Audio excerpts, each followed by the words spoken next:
formuladas pelo senador Sérgio Moro.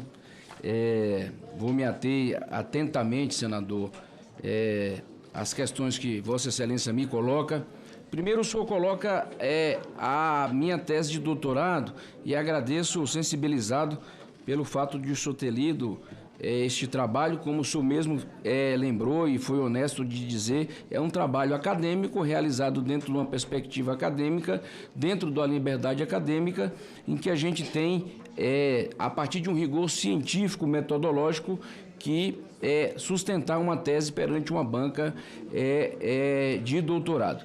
Veja, quando eu coloco a discussão a respeito do processo de impeachment da presidenta Dilma e qualifico como um golpe de 2016, eu claramente coloco na perspectiva de uma visão política de uma parte da sociedade brasileira que assim entendeu.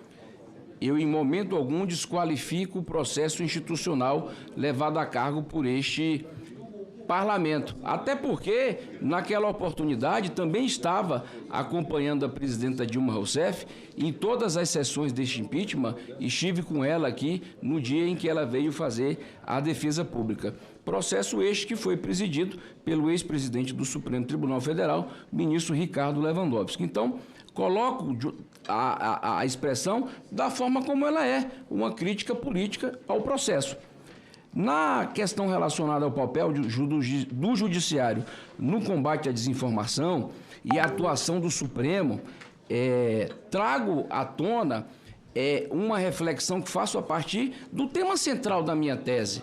O que é que eu discuto na minha tese é importante explicar para a sociedade brasileira. Eu trato a minha tese a partir da teoria dos riscos globais e chamo a atenção de que os riscos globais que estão hoje deslocalizados, de difícil previsão e que causam grande impacto a toda a sociedade, eles precisam ser respondidos a partir de um centro de governo muito bem estruturado do Estado brasileiro para responder a esses desafios. Nós estamos falando de pandemia, nós estamos falando de crises financeiras, nós estamos falando de riscos digitais, nós estamos falando de fraudes financeiras, nós estamos falando de uma série de questões que afetam a vida de milhões de brasileiros e que o Estado brasileiro precisa se organizar para responder a essas questões. Dentro da minha perspectiva acadêmica, sustentei que a unidade jurídica responsável por integrar, por excelência, o centro de governo, que auxiliaria o Estado brasileiro a responder esses riscos globais, uma teoria do sociólogo Erich Beck, seria a Advocacia Geral da União. E trago, evidentemente, a partir de dados e evidências empíricas, essas questões. Obviamente que o papel do Judiciário no combate à desinformação, ele está limitado ao devido processo legal. E o devido processo legal pressupõe o quê? O juiz natural, pressupõe a ampla defesa e o contraditório, mas ainda que eu gostaria de chamar a atenção, até porque o que eu acredito, a liberdade de expressão é sempre o farol que nós devemos perseguir. A democracia, que é um valor fundamental que eu defendo, um princípio democrático, ele é sempre o princípio continente. Por quê? Porque as liberdades individuais, as liberdades de imprensa, a liberdade de expressão, o direito à crítica, dele decorre.